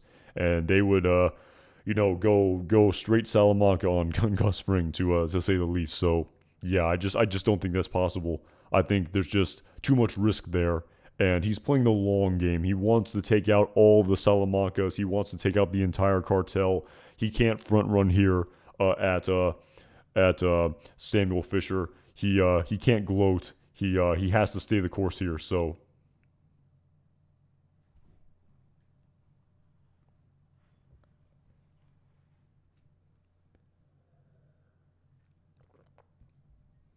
Add Defeater Eater. Some people you're talking about The Walking Dead, and I know other people have talked about The Walking Dead as well, about maybe hanging on too long. And I've never seen The Walking Dead. I know people say it's not as good as it used to be, or something to that effect. I'm not too familiar with the show or the universe. I've never seen it. But again, at a certain point, it's probably maybe is better to go out on top than potentially putting out something that people don't like as much, possibly. It's kind of like that analogy of the movie The Hangover, where the first movie was just an absolute comedy classic, I think. Absolutely amazing movie. Just unbelievable writing, the twists and turns, great movie. But of course, this isn't the best comparison by any stretch of the imagination, but they made 2 more movies. They weren't that good, and they kind of sold out for money. I'm definitely not saying, I'm not trying to insinuate that Better Call Saul is doing that in any capacity, but, it would have been more of a cult classic, and definitely a better film if they sort of didn't make those not so great 2 sequels. So, we've already had the sort of Slipping Jimmy sort of continuation of this. I know that doesn't really count, but again, I'm not really sure what they were thinking with that, and maybe they wanted to make some money on that or something to that effect. But again, was it really worth diminishing this sort of unbelievable universe, even the little bit that it did? So, I don't know about that. So, it like Vince Gilligan says, if he does another, well, I'm sort of editorializing here, where he says he's in no hurry to do another iteration of this universe, but if he does do one, I think he wants it to be just as good, if not exceed the first 2 iterations of this universe. So, I definitely, maybe you need some time to recharge the old batteries, and after a sufficient interval of time has passed, to paraphrase Saul Goodman, maybe he'll be all for it. Who knows? He's I think it's definitely possible. So, at Richie MC, thank you so much for the super chat. How does and why would Mike keep it from Jimmy that Nacho and Lalo are gone? Again, I've talked about this a lot in a couple of my previous videos. Again, he says to him that Lalo is gone. He says Lalo's not coming back, and Jimmy does say to Lalo Salamanca that he barely knows Ignacio. And of course, again, maybe he thinks that Nacho is already dead, maybe, if Lalo sort of came after him. Maybe he thinks that Lalo killed Ignacio, maybe, because, Saul probably all for intents and purposes thought he was about to die too. And I've talked about this in a previous video, how that dialogue definitely works with Saul thinking Nacho was alive or dead. Where he says, no, it wasn't me, it was Ignacio, he's the one. It could definitely mean, no, it wasn't me, he's Ignacio, and he's still alive, so go after him. Or, no, it wasn't me, it was Ignacio, and he's dead, so don't kill me. So, again, I don't know how that's going to factor into the storyline. Maybe I feel like there'll definitely be more pressing for sure, because despite his reassurance, and we know just based on his reaction in the desert that despite Mike telling him how twice that Lalo was dead or not coming back, he's still this sort of existential fear that this ghost that's lingering. So, you would imagine if he truly had that just unbelievable fear in the desert, it's something that he would worry about and maybe press Mike about. Maybe he'll press him again, or maybe he'll press him in the future sometime in a time jump or something like that. But again, I think Mike is basically going to say, it doesn't concern you. Don't worry about it. He's not coming back. Maybe he'll somehow give him some assurance. Again, but it can't be too much assurance where he knows definitively he's dead, because there has to be that potential that Mike was incorrect like he was the first time. That's a key component of the storyline. So, and again, how does Nacho factor into this? Richie MC? Again, I mean, he could kind of say basically the same thing. Nacho Varga's not coming back either. And maybe he can sort of, again, not Jimmy knowing that Nacho is dead doesn't contradict that dialogue whatsoever. So, again, I think, Mike is just not going to tell him this information. He's sort of asking for information he can't have. But at the same time, I talked about this a little bit in my previous stream as well, Richie MC, that sort of very crucial piece of dialogue from season 2 of Breaking Bad. I believe in the episode entitled Abiquiu, if I'm not mistaken, when Walt first meets Gus Fring, and then, Gus is originally introduced to Walter White by Saul Goodman, and where he knows about this drug dealer, but he doesn't know that much about him. So I talked about that more in a previous live stream. You can definitely go back and check that out. I don't want to get too much into that because I kind of talked about that more in more detail in my previous stream. But yeah, again, it's a crucial component here, sort of Mike and Jimmy's relationship, how we have to remember that Mike is going to be Saul's PI for the duration of Breaking Bad from when we knew Saul Goodman as a character. So you'd imagine that relationship sort of is going to stay over the course of the next 4 years as well, from the time where he first met Walter White. And yeah, I definitely talked about that more in my previous stream for sure. So it's a crucial component of the storyline. And again, I really appreciate the super chat, Richie MC. Thank you so much. So, at Samuel Fisher, thank you again so much for the super chat. Gus's ego was his downfall. That's why I think that. Yeah, I mean, absolutely. Again, I don't know if it's his ego so much, but it was definitely his emotional sort of. I mean, yeah, I'd say ego was a part of it too, for sure. If he just, again, he had this sort of visceral, just myopic, just focus on undermining and destroying the Salamancas, and he had to be the one to administer the fatal blow to Hector, where Tyrus even said to him, maybe I should do this in a face-off, and Gus said, no, I do this. And maybe there was some ego to that if he stayed in the car and told Tyrus to do it. I don't know what Hector would have done. I don't know if he wouldn't have blown himself. Maybe he wouldn't have. I don't think he would have blown himself up. He was about to die. So, Hector was about to kill him. So, I mean, Tyrus would have killed him then by administering him that lethal dose of whatever they were going to inject into his bloodstream. So, yeah, I mean, ego was a big part of it for sure. His downfall, where he had to be the one to go after Hector, and despite the fact that it was his myopic focus, in the end, he let his emotions get the best. This one piece of sort of emotion that Gus Fring sort of allowed himself to have, and I mean, truly, it was his whole reason for being. I mean, his whole reason for being was avenging the death of Max Arciniega and doing it in as a sadistic of a manner as possible to get revenge against Hector and the cartel. So, yeah, I think ego was a part of his downfall for sure at Samuel Fisher. And thank you again so much for the super chat. I really appreciate it. So, at Defeater Eater, I never watched The Hangover. The first one is really good. If you haven't seen the first one, I would recommend watching the first one. 2 and 3, you don't need to see those. But if you've truly never seen the first one and you don't know the movie, that's a great film. I think that's it's a very good comedy. I think it's one of the best sort of comedies ever made, at least in my lifetime. Let's put it that way. One of the best comedies made in my lifetime. So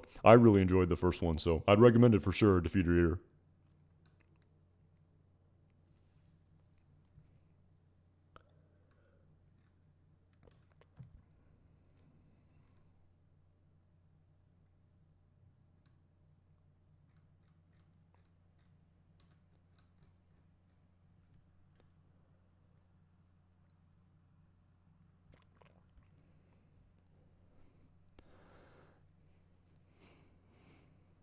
At JT, do you think Gus was in a relationship with Max? I mean, it's pretty much heavily implied that he was. I mean, it's not outwardly, again, there's nothing in the story that sort of makes it the case, but I think even Vince Gilligan said they were probably much more than just business partners. Again, at this point, it's very ambiguous. Maybe they weren't. I mean, it's just sort of the interpretation of it. We have heard Hector make very sort of derogatory comments towards Gus Fring that are insinuate that maybe they were sort of more than just business partners. So again, we don't know the sort of definitive reasoning behind that. But at this point, it's very ambiguous. I think most people think they were, but it's not outwardly clear. It's not outwardly clear. Hector could just be being sort of I don't even know what the word is. Maybe he's not being literal in his derogatory commentary. So at this point, it's ambiguous, but it hasn't been displayed to us. So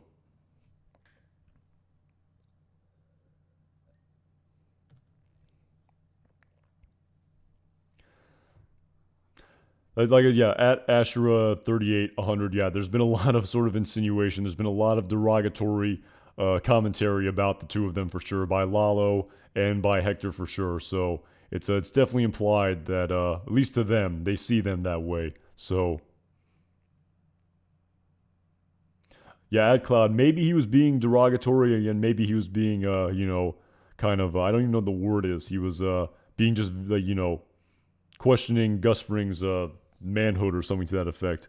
Something to that effect. But again, was the relationship purely platonic? Again, it's ambiguous, but I think most people sort of have a kind of know that it's despite its ambiguity, it's kind of implied at the same time. So at Almeida's Army, thank you so much for the super chat. Lalo sent the first tape and says if he sees it, he's dead, forcing Gus to admit the super lab. Don okays it, but orders hit on Nacho's dad to appease Hector. Interesting theory there. I mean, did Lalo say if he sees this, I'm already dead in that film in the sewer? Did he actually say that in the sewer, Almeida's Army? I remember he made that first tape to Don Eladio for sure, where he said that I'm going to go in there and find the proof. And again, that actually goes back to the sort of ambiguity of a point and shoot where Lalo even said that, don't look the gift horse in the mouth. I really didn't think that Gus would be here at the laundry. I think Lalo's plan was just to sort of drive everyone out, kill the guards, and sort of get the footage. And like he said in the sewer, I'll show you the super lab. Gus Fring will have his story because he's a great talker and he'll, be able to spin his sort of plausible deniability and his sort of alibi for him being so secretive about this project. But, I don't remember him saying if he sees it, he's dead. In that tape in the am I wrong on that, or did he say that in the sewer? I don't think he said that. So, but yeah, it's true. He could have added it off. He could have added it for sure. He did. He could have added it for sure. It's definitely possible. I see that. I see what you said. Almeida's Army. So, but yeah, the second part, Don okays it and orders hit on Nacho's dad to appease Hector. Interesting. That would be kind of an interesting twist for sure. That would add a lot of suspense. Again, you don't know how that's going to play out though, because the thing is, the thing is, we're kind of at the sort of the point where we were in the plot of Breaking Bad, Almeida's Army, and characters like Juan Bolsa and Don Eladio and Hector and the cousins and Gus. And I think I mentioned Juan Bolsa. All of them survived to see, season 3 of Breaking Bad. So if Don orders the hit on Nacho's dad to appease Hector, again, how would are they gonna? Is he gonna die then? Is that what you're insinuating? Because I don't know if Mike would allow that to stand. That's a whole sort of another sort of dynamic that ensues between the sort of cartel and Gus Fring. And again, I feel like there's a whole season's worth of that potentially. So it's an interesting theory. I have heard, again, I saw there was allegedly some leak with Manuel Varga in the upcoming episode. I haven't seen a video on it, but I maybe it was floating out there somehow, but again, I'm not too sure. But really appreciate the super chat. And again, that tape that this very cryptic tape that they tweeted out that I talked about a little bit earlier, it's definitely something I'm looking forward to seeing what happens in this next episode. And again, the tagline here of Gus Fring attempts to smooth things over with the cartel. I talked about that a little bit earlier in the stream. What exactly is that? Again, what exactly is he talking about? Because, like I said, the tagline for episode 604, if I'm not mistaken, was despite reassurances from the cartel, Gus Fring takes extreme measures to protect himself. Something like that. Yeah. Despite assurances from the cartel, Gus takes extreme measures to protect himself against looming threats. So the cartel kind of gave him this assurance. I think they sort of bought the story, even though Hector hasn't bought the story of Nacho Varga acting alone with Alvarez and Los Odios outside of Peru. I just wonder what happens here for Gus Fring. It's definitely something I'm looking forward to. And if Manuel Varga will be a part of it, that's a whole nother sort of aspect that I wouldn't see coming and would add a whole new layer of suspense in these final 5 episodes. So, again, can't wait to see for sure. And thank you so much for the super chat again, Almeida's Army.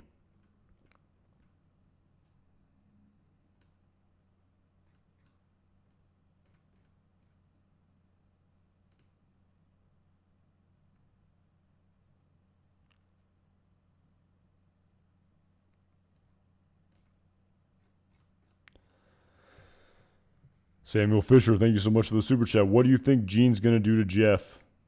And again, I talked about that. I've talked about that. I have no idea. I have absolutely no idea. Again, I do like the theory, though, that people pointed out where they sent that tweet, that they displayed that teaser of Gene walking by that $5 million reward for information leading to the arrest of Saul Goodman. And so, wouldn't Jeff just turn him in legitimately? Doesn't that make the most sense at Samuel Fisher? Like extortion and bribery outside of the confines of the law? That seems very risky when dealing with a criminal like Saul Goodman. So if there's a $5 million reward for him and you find him in public, that's like finding a big bag of money down by the railroad tracks filled with $5 million. So, I mean, I think that's what it makes sense for Jeff to do. What is Gene going to do? Again, I don't really know. There's that one teaser where didn't he say something to the effect of, I'm not your friend and don't come back for more, something along those lines, a very cryptic sort of Gene teaser that was apparently displayed to us in between part A and B or part 1 and 2 of season 6 of Better Call Saul. So I really don't know what's going to happen with Gene and Jeff. And I've honestly been more focused on the just the devastation of the recasting of Jeff, to tell you the truth, at Samuel Fisher. So maybe I focused a little bit too much on that, and I should be thinking more about what happens in the actual storyline. So again, I don't think we're going to see Gene in this next episode, but who knows? Maybe we'll get that entire Gene episode, and man, would have that been awesome if we had the real OG Jeff. But oh well, it is what it is. And thank you so much for the super chat, Samuel Fisher. I really appreciate it. At Almeida's Army, thank you again so much for the super chat. Gus tips off Mike, who then disappears Manuel. Again, I could see that, but again, we have to remember that back in season 5 of Better Call Saul, the episode is escaping my mind, but the one where was it season 5, if I'm not mistaken? Or was it season 4? I think it was season 5 where Nacho... It was season 5 where Nacho and Manuel have that meeting in their house where, Nacho first gets... He sort of tries to coerce his father into fleeing, where he gets the other local Albuquerque business to buy his sewing shop for more than it's worth. But of course, he sort of smells out Nacho's plan here, where I think you're behind this. I think it's your money, and where you want me to go to the police and run, and where he says, I refuse to run. So that's another sort of interesting aspect here. He refuses to run, but maybe Mike tells him that Nacho is dead. That's an interesting component for sure. And like I said, while some people were sort of, I know I just glanced at something that said Manuel was somehow factored into the remaining part of this story in the last 5 episodes. That would be quite an interesting aspect of this series, where after he refuses to run, maybe Mike tells him that Nacho is dead and that causes him to run, or something to that effect. Or maybe he tells him some other lie that makes him run, but he was very steadfast in saying that he would not run. So will Mike sort of be able to save him? Maybe I could see that. But again, the disappearing thing, that's kind of tough, where he was so strong in his conviction, where he said he wouldn't run in season 5 of Better Call Saul. The episode is escaping me. It was was the one before Namaste? It might have been the guy for this, if I'm not mistaken. It might have been the guy for this, or Yeah, I'm not too sure, but might have been the guy for this. But yeah, really, the title's not too important. But that detail aside, thank you again so much for the super chat on Mina's army. And yeah, it would be really interesting to see, Manuel Vargas somehow factor into the storyline. So yeah, it was the guy for this. So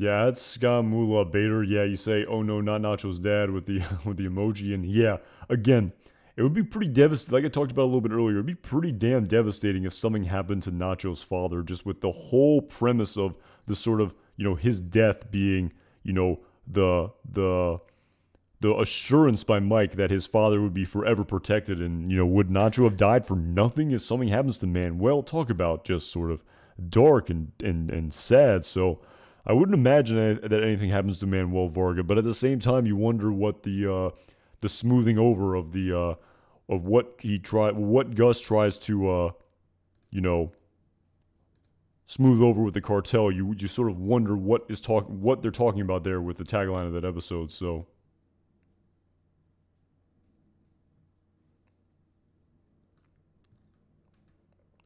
at Richie MC, a headline is a newspaper of HHM liquidated enough to explain what happens to a law firm enough, or do want a scene of at HHM? Wait, let me read that again. A headline is a newspaper of HHM liquidated enough to explain what happens to the law firm enough, or do want to a scene at HHM. Richie MC, I'm sorry to say I'm not too sure what you're asking there. Thank you so much for the super chat, but if you could clarify that a little bit, I'd be happy to speak on it. But do you want a scene at HHM? A headline in a newspaper. Oh, I think I see what you're saying there. So is a scene of basically like Saul reading the newspaper that's saying HHM liquidated enough to sort of tie a bow on that story, or do we need to see a scene at HHM to tie a bow on that story? Okay, now I see what you're saying, Richie MC. Thank you so much for that super chat, by the way. It took me a second there, but just based on the that's an interesting question. Again, with there being so much story to tell in so little time, that is actually kind of interesting. You say, maybe Saul is just reading a paper and that sort of explains the whole storyline. But again, like I talked about a little bit in that previous video, we do see this sort of image here of, well, not sort of, this actual image here of Clifford, Maine. So I think we are seeing a scene at HHM or something to do. Maybe this is at Davison, Maine in Santa Fe. So again, I think we are going to see an on-screen continuation and completion of the storyline, Richie MC, if that's what you're asking. So I mean, just based on this sort of photo that was teased to us, that's where I'm leaning. If they did not tease this photo to us, then maybe you're right. Maybe it could just be a short clip of a newspaper of Saul reading a newspaper, and that sort of ties up the scene of Howard Hamlin's death. So again, I hope that's what you were insinuating, Richie MC. So I hope I got the gist of your question. So. At Steve Bob JD, if Nacho Dad dies, it'll turn me into Saul. LOL JK. That's funny, man.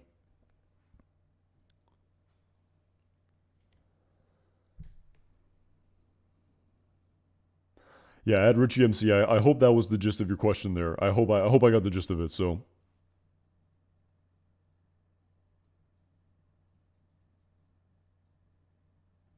at IRIS, that is an interesting question right there for sure. Why did Gus want to build an empire? Walt did it for his family, even though he did say to Skylar and Felina, I did it for me. I was alive. I was good at it. He was he had an ego too. At least he claimed to Skylar. But, why did Gus do all of this? I mean, that's the sort of, grand question in life. What's it all about? Like Howard Hamlin said to Jimmy and Kim. I was wondering the same thing. What's it all about? So, Who is he leaving the money for? Again, he grew up in absolute poverty, as he's talked about over the course of Better Call Saul, the Kawadi story that happened. I believe that was in Pinata, if I'm not mistaken, when he met with Hector Salamanca when he was in a coma for all intents and purposes. I believe that was in Pinata, and he talked about how he grew up in very poor conditions in Chile, and so I imagine he wanted to make a lot of money and live a better life. I mean, he probably could have done that honestly and been quite the entrepreneur if he just opened up a chain of fast food restaurants. I mean, if you own all those successful fast food franchises, you're going to be a pillar of the community, in and of itself. I know people have speculated online that maybe Gus Fring is like a billionaire, with his cartel money. But yeah, that's a great question there at IRIS. Why did he do all of this? He wanted to make a better name for him, a better life for himself for sure. But again, he started selling methamphetamine with Max Arciniega. Why did he do that? I mean, to quote Jesse Pinkman, maybe it was just money mainly, and things just sort of, got ahead and sort of, snowballed, if you will. But like I said, I could probably go on an hour about that. And the point I'm getting at is, like I said, that question there's an entire, just based on the nature of Breaking Bad and Better Call Saul, there's an entire spinoff in that question of why did Gus do what he did? And fingers crossed that de-aging technology becomes, 100, not 100, but like 90% cheaper in the next half decade than it currently is right now. And how unbelievable it would be to see Giancarlo Esposito portray a younger version of himself in Chile, and just unbelievable flawless de-aging technology, and we get to see the entire backstory, and it's written by Vince Gilligan and Peter Gould and the people who created these great two shows. Oh my goodness, that would be unbelievable. Is it going to happen? Maybe not, but we can dream, can't we?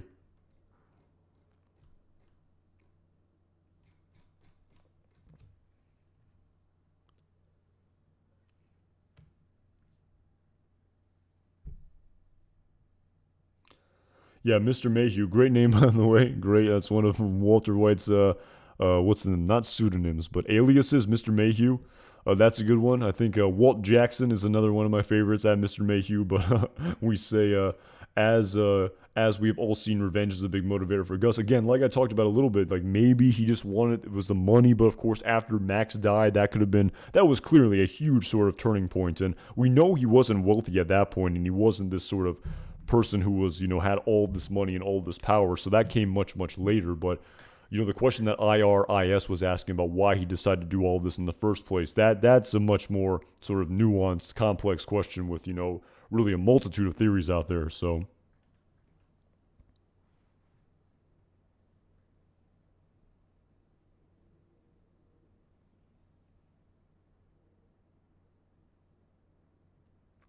Justin Cruz, I like that. Anton, I think he became a drug dealer. Definitely to avenge Max's death. That was a big component of it. And the thrill, yeah, I mean, it's kind of like why Walter White kind of admitted to doing it at Justin Cruz. I would say so. I think that's a huge component of it. But again, just based on the nature of these two shows, the ability to add layers of nuance and complexity and just intricate backstories and all of that is there's plenty of plenty of room for that in an entire series if push ever comes to shove. So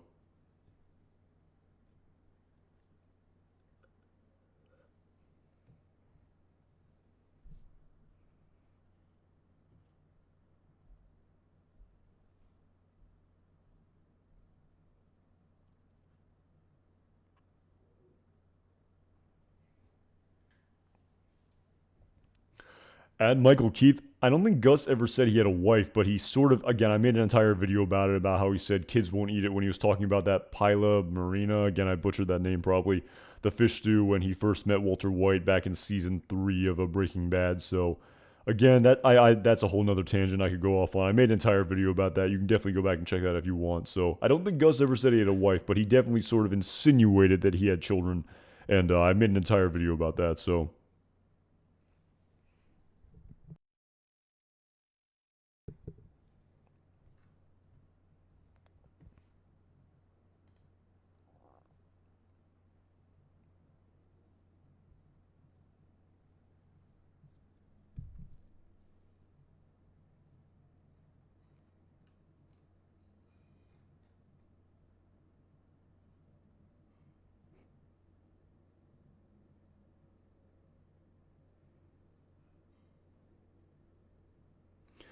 At Richie MC, thank you so much for the super chat. Are you going live tomorrow right after Better Call Saul ends? Yeah, that's the plan. That's the plan. Again, I actually didn't look. I think this upcoming episode might be a little bit longer potentially. Again, don't quote me on that. I was gonna check before this stream, but I didn't get around to it. But yeah, that's the plan. I'll go live right after it ends. It'll probably be a little bit after 10 or around 10:15, depending on when the episode ends. So yeah, that's the plan for tomorrow, Richie MC. So. And like I said, I don't know what it is. I mean, I just found myself today just really looking forward to tomorrow's episode, more so than any other episode in quite a while, to tell you the truth. I mean, a lot of the twists and turns were quite surprising. I mean, even I kind of got a little bit into a lull during the mid-season break and was kind of going about my life. And when it came around, I was like, all right, Better Call Saul starting up again. I'm excited, but I'm even more excited for 609 than I was for 608, to tell you the truth. So. I can't wait for this upcoming episode, and yes, I will go live after tomorrow's episode, and I am really looking forward to this one, Richie MC. Really am.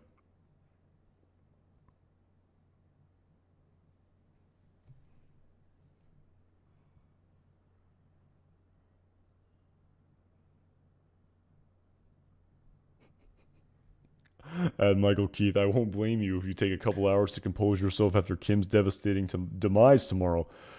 Yeah, I mean, like I talked about again, I have this sort of very disturbing feeling that something very bad's going to happen to Kim. Maybe I'm sort of out there, but we'll see. We'll see. We'll see if they really do it to us tomorrow.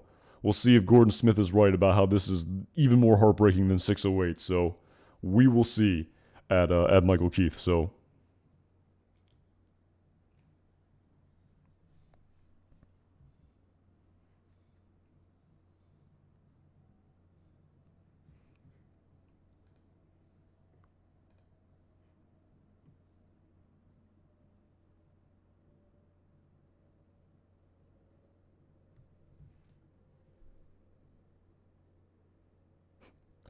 That's Scam Moolah Bader. Again, I don't know. I sort of you said maybe on that, but I don't think I don't know. Maybe she will. That would talk about just the twist right there. I don't know. I don't know if fans of this show can take it, man. Back to back to back. I mean, I don't know. And again, the sort of the nuance of that and how sort of Saul impacts that storyline as well. Again, it's going to be hard to sort of, at this point right now, I don't even think I could sort of ruminate on it with just so many potential avenues to go down. But again, we'll see in less than 24 hours from now. So.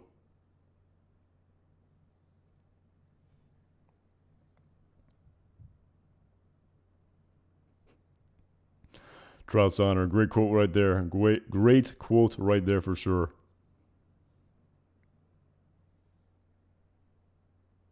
Yeah, add to the feeder reader. I talked about that a little bit too. The sort of, her survival could be devastating too for sure. I talked about that a little bit earlier in the stream. So, but yeah, with that being said, at this point, I think I'm gonna have to end the stream here. I've really enjoyed it for sure. I've really enjoyed the conversation as always. Really looking forward to the next one for sure tomorrow. So at Samuel Fisher, thank you so much for the super chat. I hope Papa Varga doesn't die, but it seems likely. I talked about that a little bit earlier, and again, appreciate the stream. Appreciate the super chat at the end of the stream here. But yeah, I talked about that for sure, and how you say it seems likely, but I mean it seems likely if you want to craft the darkest possible plot possible, where Nacho effectively dies for nothing. Maybe Samuel Fisher, but again, I really hope he doesn't die too, because we had Mike's assurance, but at the same time, like I talked about, who is Mike going to go after? If Don Eladio or Juan Bolsa or the cousins sort of are in charge of putting this hit out, all of them survive. We know how all of them meet their demise, so I don't even really know how that sort of storyline sort of, goes about with Mike's assurance about Manuel Varga and somehow Manuel Varga dying at the hands of Don Eladio somehow. So a lot of nuance there, but like I said, we're going to get the whole story in less than 24 hours from now. But yeah, like I was saying again, thank you so much again for the super chat, Samuel Fisher. But like I was saying, I'm gonna have to end the stream here. We'll be live tomorrow as soon as the episode ends. Really looking forward to it. As always, again, love interacting with the chat. I really do. I love hearing the theories out there. A lot of stuff that I never consider for sure. A lot of things I learn from the chat always. I really appreciate the super chats. The support really means a lot. If you're still here at the end of the stream, like I talked about a little bit earlier, really would appreciate if you subscribe to the channel. Kind of approaching that milestone that I talked about a little bit earlier of the 5K subs. So again, seems this pretty big milestone, at least for me. So, but anyway, yeah, really appreciate everyone for tuning in tonight. If you're in the U.S., have the great rest of your day, and have a great week tomorrow. And really excited for tomorrow's episode, and can't wait to talk about it. And I'll be live right after the episode airs. So take it easy, everyone. Have a great rest of your night, and I'll see you guys tomorrow.